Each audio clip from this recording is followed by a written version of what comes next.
तो दोस्तों आज मैं एक्सप्लेन करने वाला हूँ इट मूवी के प्रीक्वल की सीरीज को जिसका नाम है इट वेलकम टू डेरी। ये सीरीज आज ही रिलीज करी गई है जो कि काफी बेहतरीन है और इसका पहला एपिसोड आउट हो चुका है। हर हफ्ते एक एक करके एपिसोड आते रहेंगे तो आपको एक्सप्लेनेशन हर हफ्ते मिलती रहेगी। उम्मीद करता हूँ कि आपको ये जरूर पसंद आएगा। काफी बेहतरीन है, आर रेटेड है और बहुत ही ज्यादा ग्रूसम होने वाला है। यानी कि यहाँ पर लिटरली इन्होंने कोई कसर नहीं छोड़ी है इसको बेहतरीन बनाने में। और ये एपिसोड इतना बेहतरीन था कि जो एक्सपेक्ट किया था उससे 10 गुना ज्यादा हॉरर लगा। अब इस सीरीज की कहानी सेट होने वाली है इट मूवी से 27 साल पहले यानी कि 1962 में। और आप जानते हो कि पेनीवाइज हर 27 साल बाद ही यहाँ पर एक्टिव हुआ करता था। और रिसेंटली मैंने एक्सप्लेन किया एक बहुत ही बेहतरीन 2025 की बंगाली हॉरर सीरीज को। बहुत ही बढ़िया है, इनकेस आपने मिस कर दी है जाकर देख लीजिए। Link is in the description and pinned comment. तो चलिए अब बिना किसी देरी के चलते हैं सीधा वीडियो की तरफ। तो एपिसोड 1 शुरू होता है 1962 डेरी टाउन के अंदर, यानी कि मेन मूवी यानी इट के इवेंट्स की 27 साल पहले। और 27 साल खास इसलिए हैं क्योंकि डेरी के अंदर बसने वाला ये खतरनाक पेनीवाइज हर 27 साल बाद ही वापस आता है बच्चों के ऊपर फीड करने के लिए। अब इसका असली चेहरा, नाम, पहचान सब कुछ अलग है जिसके बारे में आप ऑलरेडी ही जानते होंगे क्योंकि इट 1 और इट 2 से आपको सब कुछ पता चल चुका है। लेकिन इसका ओरिजिन क्या था और ये सब कुछ कैसे हुआ था उसी के ऊपर बेस्ड ये सीरीज होने वाली है। तो अब हम 4 जनवरी 1962 की रात को एक बच्चे को देखते हैं जो कि 10 से 12 साल का है जिसका नाम मैटी क्लेमेंट्स होता है, जो कि कैपिटल थिएटर के अंदर चुपके से एक मूवी देख रहा होता है। वो हर वक्त एक पैसिफायर को शक करता रहता था और उसकी उम्र इसको इस्तेमाल करने की बिल्कुल नहीं थी। असल में शायद उसके परिवार के अंदर काफी दुख है, दर्द है, साथ ही साथ उसके अंदर बहुत ट्रॉमा है जिससे डील करने के लिए उसने अपना एक कोपिंग मैकेनिज्म बना लिया है जिसके अंदर वो इस पैसिफायर को हमेशा चूसता रहता। बेसिकली डर की वजह से ऐसा करता था। अब जो वो मूवी देख रहा होता है उसका नाम द म्यूजिक मैन है, जो कि एक तरह का ईस्टर एग है क्योंकि इसके अंदर एक म्यूजिशियन होता है जो कि लोगों से अपनी असली पहचान छुपाता है और उनसे फायदा उठाता है। और ये बिल्कुल वैसा ही है जैसे कि डेरी का ईविल यानी कि पेनीवाइज सबका रूप लेता रहता है और बच्चों से फायदा लेता है, मतलब कि उनके ऊपर फीड करता है। अब मैटी असल में जीवन से ही परेशान है, अकेला है, ट्रॉमा में है और इस दुनिया के अंदर कोई भी नहीं है जो कि उसका साथ दे, उसका दोस्त बने या फिर उसके साथ खड़ा हो जाए। तो वो यहाँ से वहाँ भटकता रहता है और यहाँ पर कोई उसे खास पसंद भी नहीं करता, ना ही कोई उस पर तरस खाता है। यानी कि ना उसके स्कूल के अंदर कोई फ्रेंड थे, ना ही बाहर कोई उसका फ्रेंड था। एनीवेज तभी मूवी देखते देखते थिएटर मैनेजर उसको देखकर पकड़ने की कोशिश करता है क्योंकि वो हर बार ऐसे ही बिना पैसे दिए मूवी देखने के लिए अंदर आ जाया करता था और अभी वो खुद को बचाने के लिए बाहर भागता है। अब हॉल से बाहर आकर वो एक मूवी पोस्टर के पीछे छिप गया था जहाँ पर उसे रोनी नाम की एक लड़की देख लेती है। फिलहाल मैनेजर उसे ढूंढता हुआ वहाँ पर आता है जिसे थिएटर का मूवी प्रोजेक्शनिस्ट हैंक मिलता है, जो कि उससे ये पूछता है कि वो भाग क्यों रहा है। तो वो बताता है कि वो मैटी को पकड़ रहा है क्योंकि वो हर बार ऐसे ही छुप कर मूवी देखने आता था और इसे बिजनेस के लिए लॉस है। हैंक कहता है कि वो बेचारा बच्चा है और उसका परिवार वैसे भी परेशान है तो वो उसको जाने दे, लेकिन मैनेजर काफी गुस्से में था कि धंधे से मजाक नहीं। खैर रोनी भी मैटी के बारे में नहीं बताती और उल्टा ये कह देती है कि वो दूसरी साइड भागा है, यानी कि उसने उसको सेव कर लिया था। अब आगे जाने से पहले एक छोटी सी डिटेल की, ये जो पूरा थिएटर दिख रहा है इसका नाम कैपिटल थिएटर है। ये एक फन जोन है और यहाँ पर पहली मूवी के बच्चे मस्ती मजाक टाइम पास के लिए आया करते थे। अब बाद में इसे बंद कर दिया गया था और दूसरी मूवी के अंदर भी हमने इसको देखा था जब लूजर्स क्लब का मेंबर रिची शहर के अंदर घूमते हुए यहाँ पर आया था अपनी पुरानी यादों को ताजा करने के लिए। और यहीं से उसका दिमाग चेंज हुआ था कि उसे पेनीवाइज का सामना करना होगा। अब लूजर्स क्लब सबको याद होगा जिसमें वो सारे बच्चे थे जिन्होंने पहले पार्ट में पेनीवाइज का सामना किया और दूसरे पार्ट में 27 साल बाद वो पेनीवाइज से भिड़े थे, उसको खत्म किया था। और उन सब के नाम आप ऑलरेडी जानते होंगे, बताने की कोई खास जरूरत नहीं है। अब इट मूवी की कहानी शुरू हुई थी 1988 में बिल के भाई जॉर्जी से, जो कि खेलते खेलते बारिश में बाहर निकल गया था और गटर से पेनीवाइज द डांसिंग क्लाउन ने उसे पकड़कर खत्म कर दिया। Now coming back to the story, manager दूसरी साइड जाता है तो मैटी पोस्टर के पीछे से बाहर आता है, लेकिन मैनेजर उसको देख लेता है तो अब मैटी थिएटर से बाहर भाग गया था। अब अगर मैनेजर चाहता तो उसको माफ कर सकता था, उस पर तरस खा सकता था, लेकिन उसके अंदर जरा सा भी दया भाव नहीं था। और पूरे डेरी के ज्यादातर लोग ऐसे ही हैं और इसलिए डेरी के नीचे बसने वाला ईविल यहाँ पर रहना पसंद करता है क्योंकि पेनीवाइज 27 साल तक हाइबरनेशन में रहता है और अगर वो सोता भी रहे तो यहाँ पर जो लोग हैं उनके अंदर की बुराई उसको मिलती रहती है जिस पर वो फीड करता रहता है। एनीवेज मैटी जो होता है वो डेरी टाउन से तंग आ चुका था तो वो चलते चलते शहर से बाहर जाने की कोशिश करने लगता है। वो सोच रहा था कि वो कहीं भी रह लेगा लेकिन यहाँ पर नहीं रहेगा और इनके बहुत सारे सॉलिड रीजंस भी हैं जिसके बारे में आगे हमें जानने के लिए मिलेगा। अब फिलहाल पहली गाड़ी से वो लिफ्ट मांगने की कोशिश करता है लेकिन वो कार नहीं रुकती। अब मैटी जो होता है वो डेरी टाउन के एंट्रेंस पर पहुंच गया था, जहां पर वेलकम टू डेरी का बोर्ड था, जिस पर पॉल बनियन का पिक्चर भी बना हुआ था और इस चीज का एक रेफरेंस भी होगा जिसके बारे में आगे बात होगी। अब मैटी कहां पर जाए, कैसे जाए, ये उसको परेशान करता है कि तभी एक और कार उसके पास आकर रुक जाती है। अब कार के अंदर एक प्रेग्नेंट लेडी होती है, उसका हस्बैंड होता है, उनकी एक बेटी थी और एक छोटा बेटा भी था। अब जो प्रेग्नेंट मदर होती है वो मैटी से कहती है कि वो पोर्टलैंड जा रहे हैं तो उसको लिफ्ट चाहिए, जिस पर वो हाँ कर देता है क्योंकि उसे कैसे भी डेरी टाउन से बाहर जाना था। वो गाड़ी में बैठ जाता है और पहले तो ये परिवार बिल्कुल नॉर्मल फन लविंग लग रहा था, लेकिन धीरे धीरे चीजें काफी वियर्ड होती चली जाती हैं। फैमिली की जो बेटी होती है वो लीवर का बक्सा खोलती है और उसके खून में अपनी उंगलियां डिप करके स्मेल लेकर खुश होती है। साथ ही साथ यहाँ पर वो मैटी को भी स्मेल करवा रही थी, वो काफी वियर्ड था। अब यहाँ पर उनका बेटा स्पेलिंग्स बोल रहा होता है जो कि विलीज की स्पेलिंग बोलता है, जिसमें उसकी बहन उसे टोक देती है और उसके बाद वो स्पेलिंग के बाकी अल्फाबेट्स यानी कि लाइज बोलता है, जो कि बताता है कि यहाँ पर कुछ तो झूठ चल रहा था। वो सभी लोग अजीब तरह से बर्ताव करने लगते हैं और मैटी नोटिस करता है कि कार डेरी शहर में वापस एंटर कर रही है। हालांकि वहाँ पर कार ने कोई भी टर्न नहीं लिया था, तो ऐसा कैसे हो सकता है। और यहाँ पर ये डेरी टाउन के अंदर चलने वाले टाइम लूप्स को दर्शाता है। एक लूप ईविल के 27 साल वाला है कि हर 27 साल बाद पेनीवाइज लौट कर आता है। दूसरा खुद पेनीवाइज द क्लाउन अपने विक्टिम्स को परेशान करने के लिए उनको लूप में फंसा देता है क्योंकि वो एक कॉस्मिक एंटिटी है। फिलहाल मैटी परेशान होकर गाड़ी रोकने के लिए बोलता है, लेकिन गाड़ी नहीं रुकती, तो वो स्टीयरिंग खींचने की कोशिश करता है और यहाँ भी कोई फायदा नहीं होता।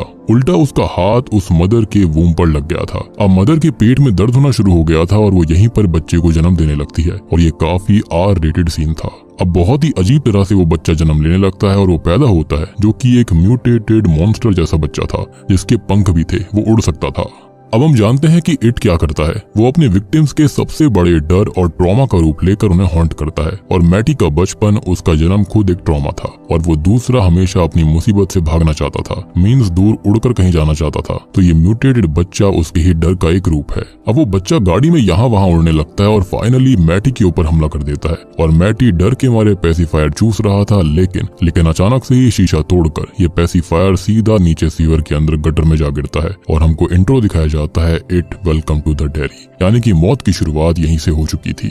अब ये पेसिफायर जो होता है वो येलो रंग का था और पहली मूवी के अंदर पेनीवाइज का पहला विक्टिम यानी कि जॉर्जी जो था उसने येलो जैकेट ही पहनी हुई थी, जो कि एक तरह का ईस्टर एग है। अब कहानी यहाँ से 4 महीने आगे अप्रैल में जाती है, जहाँ पर हम डेरी के एयर बेस पर कैप्टन लेलॉय हैनलन और कैप्टन पॉली रूसो को देखते हैं। वो लोग यहाँ पर आए हैं ताकि पास में बने हुए न्यूक्लियर पावर प्लांट पर कुछ दिक्कत हो तो उसको संभाल सकें। कर्नल फुलर उन्हें रिसीव करते हैं और वो उन्हें उन प्लांट के बारे में बताते हैं जो कि ओशन के अंदर है और यहाँ से सबसे पास है। और इन दोनों को यहाँ पर बुलाया ही इसलिए गया था क्योंकि अपने काम में काफी काबिल थे। अब आगे जाने से पहले एक बात याद दिलाना चाहूंगा, तो कैप्टन हैनलन को हम पहले से जानते हैं। तो कैसे जानते हैं? तो पहली इट मूवी के अंदर लूजर क्लब आपको याद होगा, उसका एक मेंबर था माइक हैनलन और उसके ही ग्रैंडफादर हैं कैप्टन हैनलन, जिसको हमने पहली मूवी के अंदर ऑलरेडी देख रखा है। अब यहाँ पर ये लोग एक सीक्रेट बेस भी नोटिस करते हैं जिसके बारे में कर्नल बताते हैं कि वहाँ पर कुछ सीक्रेट ऑपरेशंस होते हैं। अब तभी हम एक आदमी को यहाँ पर नोटिस कर पाते हैं जिसका नाम है डिक हैलोरन, और ट्रू हॉरर फैंस को ये नाम जरूर याद होगा, जो कि मिलता है द शाइनिंग मूवी के अंदर। अब शाइनिंग मूवी के अंदर ओवरलुक होटल था जिसका हेड शेफ ही होता है डिक हैलोरन, और वो डैनी से मिला भी था जिसने उसको बताया था उसके टेलीपैथिक पावर्स के बारे में, यानी कि शाइनिंग के बारे में। अब डिक के पास में असल में शाइन है, यानी कि वो इविल को देख सकता है, उसकी प्रेजेंस को फील कर सकता है, इवन दो वो पेनीवाइज को भी उसके असली रूप में देख सकता है। खैर अभी बेस पर कुछ व्हाइट ऑफिसर्स हैनलॉन के साथ रेसिस्ट बर्ताव करते हैं, पर्टिकुलरली एक बंदा करता है, तो कर्नल उनको डांट देता है। अब हैनलॉन ये बताता है कि कुछ टाइम वो बेस पर रुकेगा जिसके बाद उसका परिवार यहाँ पर आ जाएगा। उसने रेंट पर एक घर लिया है और जब घर रेडी होगा तो उसकी बीवी और उसका बेटा वहाँ पर रहने आ जाएंगे, क्योंकि वो हमेशा इस तरह से बेस पर नहीं रह सकता, वो थोड़ा सा नॉर्मल फील करना चाहता है। दूसरी ओर हम डेरी हाई स्कूल के अंदर ही देखते हैं लिली बैनब्रिज को, जो कि स्कूल आती है और उसे परेशान करने के लिए बुली बच्चों ने उसके लॉकर के अंदर अचार रख दिया था, जिसके चलते वो टूट जाता है और काफी वो एम्बेरस फील करती है। अब तभी उसकी दोस्त मार जाकर उसको संभालती है और वो दोनों बात करते हुए क्लास जाने लगती हैं। अब यहाँ पर हम एक टर्टल मैस्कॉट को भी देखते हैं और टर्टल यहाँ पर बहुत जगह पर आपको देखने के लिए मिलेगा। इनफैक्ट डेरी स्कूल के इंट्रो के अंदर भी टर्टल हमको देखने के लिए मिला था। तो असल में इस टर्टल का नाम है मट्यूरिन, जो कि यूनिवर्स को गार्ड करने वाले 12 प्रोटेक्टर्स में से एक है और पेनीवाइज का डायरेक्ट एनिमी है। पेनीवाइज जहाँ पर आतंक और तबाही लाता है, वहीं मट्यूरिन काइंडनेस और क्रिएशन का प्रतीक है। अब स्कूल के अंदर हम दो बच्चों फिल और टेडी को देखते हैं, जहाँ पर टेडी एक पढ़ने वाला बच्चा है और फिल एक क्यूरियस बच्चा है। उसने गौर किया था कि बहुत सारे प्लेन्स एयरबेस पर आए हैं पिछले 48 घंटे में, और वो टेडी से कहता है कि शायद सीक्रेट रूम के अंदर कुछ चल रहा है। वहाँ पर शायद से कोई मॉन्स्टर है जो कि पक्का आइस में मिला होगा या फिर मार्स या फिर बाहर स्पेस से आया होगा और वो लोगों के ऊपर हमला करने वाला है। वो कहता है कि उनके बीच कोई एलियन आ सकता है जो कि सबको मारने लगेगा, और पेनीवाइज द इविल एक तरह से आउटर स्पेस मतलब की कॉस्मिक एंटिटी ही तो है, वो बाहर से ही आया है। एनीवेज अब फिल और टेडी अपने घर पर होते हैं, जहाँ पर फिल जो होता है वो अपनी पड़ोसन को कपड़े उतारते हुए देख रहा होता है। वो काफी ज्यादा क्यूरियस था इस मोमेंट के लिए, लेकिन इस मोमेंट को उनकी बिल्ली खराब कर देती है, यानी कि उनकी पड़ोसन की बिल्ली। अब टेडी जो होता है वो मैटी के बारे में डिस्कशन करता है कि उसे 4 महीने हो गए हैं गए हुए, और फिल ये कहने लगता है कि वो पक्का मारा गया होगा या फिर भाग गया होगा, क्योंकि उससे कोई दोस्त नहीं थे। हालांकि उसकी बॉडी कभी नहीं मिली, तो वो पक्का भाग ही गया होगा। टेडी कहने लगता है कि वो दोनों उसके दोस्त थे, जिस पर फिल कहता है कि नहीं, वो उसके दोस्त नहीं थे, और बस मैटी की माँ उनको चॉकलेट दे रही थी, इसलिए वो उसके बर्थडे में जाते थे। और इस बात पर टेडी फिल पर गुस्सा हो जाता है। अब दूसरी तरफ हम लिली को देख पाते हैं, जो कि अपने घर पर मौजूद थी, और अपने ब्रेसलेट को देखकर वो मैटी को याद कर रही होती है, क्योंकि वो भी उसका दोस्त हुआ करता था और उसने उसको एक टर्टल भी गिफ्ट में दिया था। अब एक बार मैटी और लिली जो होते हैं वो फिल, टेडी और मैटी वाले सीक्रेट अड्डे पर जाते हैं, जो कि एक बिल्डिंग का व्यूइंग डेक था, जिसको पब्लिक के लिए बंद कर दिया गया था, लेकिन वहाँ का केयर टेकर ना ज्यादा आता नहीं था, जिसके चलते इन्होंने उसको अपना अड्डा बना लिया। अब यहाँ पर ये दोनों बातें करने लगते हैं और वो स्नैक्स भी खाते हैं, जिसके पैकेट में टॉयज निकलते थे। तो लिली को रॉकेट मिलता है, जो कि उसको पसंद नहीं आता, क्योंकि हमेशा उसको रॉकेट ही मिलता था। लेकिन मैटी को जैकपॉट के अंदर टर्टल मिलता है, जिसे वो लिली को दे देता है, जो कि ये कहती है कि टर्टल तो लकी होते हैं, और यही उसके ब्रेसलेट के अंदर लगा हुआ था, जिसके चलते वो मैटी को याद कर रही थी। और ये रात होती है 31 दिसंबर 1961 की, जहाँ पर बस 12 बजने ही वाले थे, और शायद से यहाँ पर मैटी लिली को लेकर आया था कुछ अच्छे पल बिताने के लिए, क्योंकि दोनों ही यहाँ पर दुख दर्द में रहा करते थे। अब मैटी जो होता है वो लिली के पिता के बारे में पूछने लगता है, क्योंकि सब यहाँ पर कुछ ना कुछ उल्टा सीधा उसके बारे में बोलते रहते थे। अब लिली के पिता के बारे में हम जान पाते हैं, जो कि एक पिकल्स फैक्ट्री में काम करते थे, जहाँ से उनको लेने के लिए लिली और उसकी माँ गई थी। लेकिन लिली जो होती है ना, वो अंदर कुछ भूल आई थी, जिसको लेने वो वापस गए थे, और एक मशीन जो थी ना वो ऑन थी, जिसको बंद करने की कोशिश में वो मशीन जो होती है वो काइंड ऑफ मेलफंक्शन हो गई, या फिर उनको आइडिया नहीं लग पाया था, जिसके चलते हुआ ये था कि वो मशीन के अंदर आ गए और उसके अंदर ही फंस कर मारे गए, जबकि वो उनका डिपार्टमेंट भी नहीं था, फिर भी वो हेल्प करने गए थे। अब लिली को आज तक इस चीज का गिल्ट है, ट्रॉमा है, और इतना ज्यादा कि वो 1 साल से अपने पिता की ग्रेव पर भी नहीं गई है। एनीवेज तभी होता यह है कि 1962 का न्यू ईयर आ गया था। दोनों एक दूसरे को विश करते हैं और सामने बहुत सारी सेलिब्रेशंस हो रही थी, बहुत सारे पटाखे जलाए जा रहे थे। दोनों थोड़ी बहुत बात करते हैं और यहाँ पर मैटी लिली को पसंद करता था, तो वो उसके करीब आने लगता है किस करने के लिए, लेकिन वो नर्वस होकर दूर हो जाती है। वो समझ नहीं पाती कि आखिर करना क्या था, और वो सॉरी बोलकर वहाँ से जाने लगता है। मैटी को लगा था कि शायद लिली उसको पसंद करती है और इसी के चलते उसको अंदर से एक बहुत बड़ा सुकून था। लेकिन यहाँ पर जब उसको पता चला कि लिली उसको पसंद नहीं करती, खाली उसे फ्रेंड की तरह देखती है, तो उसका दिल टूट गया था, जिसके बाद ही वो वहाँ से भाग गया। और फिर आप जानते ही हो कि स्टार्टिंग में 4 जनवरी की रात को क्या हुआ था, और उसी बात का लिली को बहुत ज्यादा गिल्ट है। वो यही सोच रही होती है कि शायद काश उस दिन उसने उसको किस कर लिया होता, या फिर वो उसको समझा लेती तो आज शायद से वो जिंदा होता। एनीवेज प्रेजेंट टाइम में उसकी माँ उससे बात करने आती है, लेकिन वो अपना दुख कम नहीं कर पा रही थी। वो बाथरूम के अंदर थी, वो वॉशरूम के अंदर अकेली ही होती है कि तभी सिंक से मैटी की आवाज सुनाई देती है, जो कि एक गाना गा रहा था। और ये गाना है द म्यूजिक मैन मूवी का, जो कि स्टार्टिंग के अंदर हम देख रहे थे और मैटी ने भी देखी थी। लिली उससे बात करने की कोशिश करती है कि मैटी क्या ये तुम हो, तो वो ये कहता है कि हाँ मैं ही हूँ, और मैं यहाँ से नहीं आ सकता क्योंकि वो मुझे बाहर नहीं आने दे रहा है। और सिंक से खून से सनी हुई 2 उंगलियां भी बाहर आती है और वापस अंदर चली जाती हैं। लेकिन ये बिल्कुल भी होना पॉसिबल नहीं था। यानी कि यहाँ पर समझने वाली बात यह है कि ये रियल इंसान नहीं हो सकता।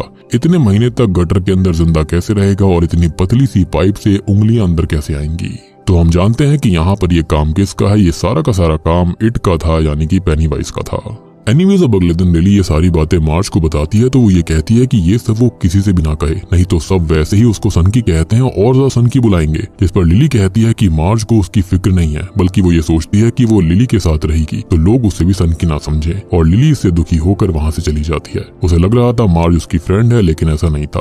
खैर फिल और टेडी अपने सीक्रेट अड्डे पर यानी कि उसी व्यूइंग डेक पर आते हैं, जहाँ पर उन्हें पहले से ही डेक के सामने बेंच पर बैठी हुई लिली मिल जाती है, जो कि उन्हीं से बात करने आई थी। जो कुछ उसके साथ हुआ था, यानी कि सिंक में जो उंगलियां दिखाई दी थी, मैटी की आवाज आई थी, वो उस बारे में इन दोनों को बताती है। जिस पर फिल कहता है कि ऐसा कैसे हो सकता है। एक तो सबसे बड़ी बात कि वो अब तक जिंदा कैसे है, और दूसरा हजारों पाइप्स में से उसने लिली के वॉशरूम वाला पाइप कैसे ढूंढ लिया जिससे वो बात भी कर रहा था, इनफैक्ट उंगली भी दिखा रहा था, जबकि इतनी पतली पाइप के अंदर से कोई बच्चा कैसे निकल सकता है। अब ऐसा होना नामुमकिन था, जिस पर टेडी कहने लगता है कि अगर एलियंस हो सकते हैं तो ये क्यों नहीं हो सकता। हालांकि वो बस लिली की बताई बात पर यकीन करना चाहता था, लेकिन उसे भी इस पर यकीन नहीं हो रहा था, क्योंकि उसने ये चीज अपनी आंखों से नहीं देखी थी, ना ही सुनी थी कि लिली निराश होकर वहां से निकल जाती है। अब इसी बीच हम कर्नल को हैनलॉन से बात करते देखते हैं, और हैनलॉन ने लास्ट कोरियन वॉर में सर्व किया था, लेकिन वो ऑपरेशन पूरा नहीं हो पाया था, तो उसका यहाँ पर ट्रांसफर हुआ है, और उसी ऑपरेशन के चलते उसके चीक पर यानी कि चेहरे पर वो स्कार आया था। अब वो अपने बारे में बताता है कि उसके पिता का फार्म हुआ करता था, जहाँ पर उसके पिता जो थे अपने पड़ोसी के साथ उसको काम करने भेजते थे,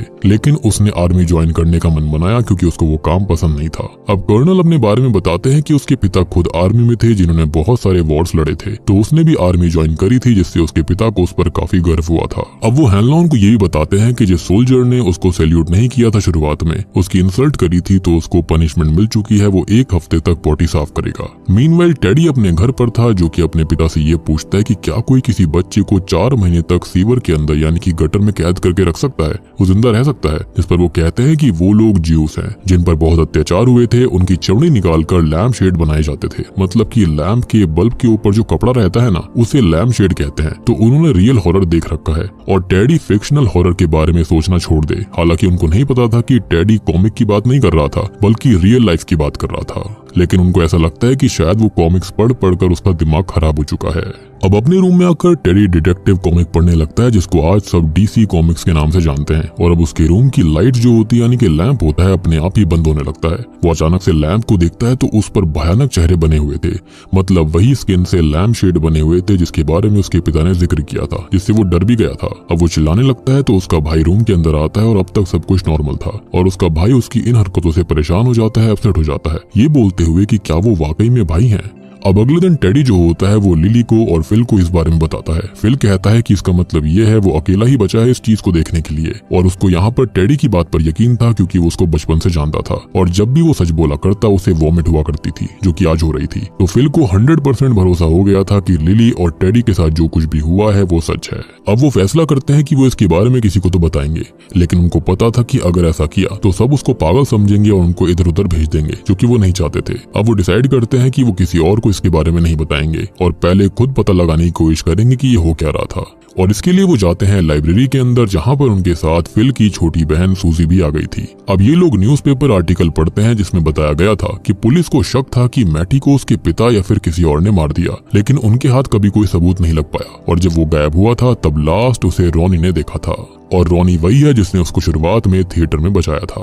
अब ये लोग रोनी के पास जाते हैं कि उनको कुछ पता चल सके, जिससे वो बात करते हैं, लेकिन वो पहले से ही गुस्सा होती है क्योंकि उससे बार बार पुलिस भी पूछताछ करने आई थी, साथ ही साथ उसके पिता को भी फ्रेम करने की कोशिश करी गई, जो कि यहाँ पर दर्शाता है कि कैसे यहाँ पर बहुत सारी चीजें चल रही थी, रेसिज्म भी चल रहा था। एनीवेज अब वो वापस जाने लगती है, लेकिन इन लोगों की बातें सुनकर रुक जाती है कि मैटी की आवाज पाइप्स में से आती है, वो गाना भी गा रहा था। तो वो ये बताती है कि उसने भी थिएटर के बेसमेंट से बच्चों के रोने की और गाने की आवाजें सुनी है। इसी बीच हम हैनलॉन को देखते हैं जो कि सोने की तैयारी कर रहा होता है, साथ ही साथ अपने बच्चे और बीवी की फोटो को भी देख रहा होता है। वो न्यूज़पेपर पढ़ता है जिसमें पॉल बनियन के स्टैचू का जिक्र था, जो कि अब टाउन में बनने वाला था, और ये एक ईस्टर एग है क्योंकि मूवी के अंदर एक बार पेनीवाइज इसी स्टैचू को पोजेस करके लोगों के ऊपर हमला करता है। अब हैनलॉन सोने लगता है कि तभी 3 मास्क पहने हुए आदमी उस पर हमला करने आते हैं और उससे खास एयरक्राफ्ट की पूरी इन्फॉर्मेशन मांगते हैं। वो कहता है कि ये इन्फॉर्मेशन क्लासिफाइड है, वो चाहे तो उसको मार दे, वो इसके बारे में कुछ नहीं बताएगा। लेकिन इतने में ही वहाँ पर पॉली, उसका साथी जिसने हाथापाई की आवाज सुन ली थी, वो वहाँ पर आ जाता है और अब हैनलॉन के साथ मिलकर